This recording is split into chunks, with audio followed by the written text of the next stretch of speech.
She is the world's most prolific female serial killer, all in the name of immortality. What does immortality cost? For one of the richest and most powerful women in Europe, the price was calculated in blood. Not just a few drops, gallons of it. She is the world's most prolific female serial killer. A monster who bathed in the blood of virgins to preserve her youth.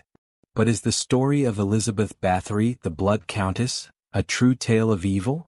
Or is it a lie meticulously crafted by the men who wanted to see her destroyed? The truth is buried, and it is drenched in blood. Elizabeth was born into the brutal, powerful, and deeply inbred Bathory family, a clan so notorious they were known as the Viper Kings of Hungary. She was married off to the famed warrior Ferenc Nadasdy, who shared her taste for cruelty.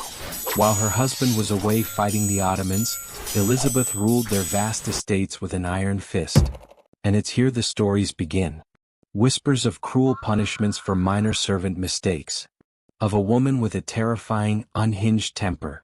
After her husband's death, the whispers became screams. Isolated in her remote castle of cactus, protected by her loyal and equally cruel servants, the legends say her cruelty became an industry. She allegedly lured hundreds of peasant girls to the castle with promises of work, then subjected them to unspeakable tortures. Beaten, frozen, burned, and starved. The stories say she even devised a fearsome Iron Maiden-like device called the Iron Maiden of Cactus. The most infamous legend? That one day she struck a maid so hard she drew blood, and believed where the blood spattered on her skin, it became more youthful. So began the myth of the blood baths. But how could this happen for years? The local Lutheran pastor, outraged by the disappearing girls, finally bypassed Elizabeth's powerful friends and went straight to the king. But the king's response was curious. He ordered an investigation, not to arrest her, but to gather evidence. A public trial would embarrass powerful families.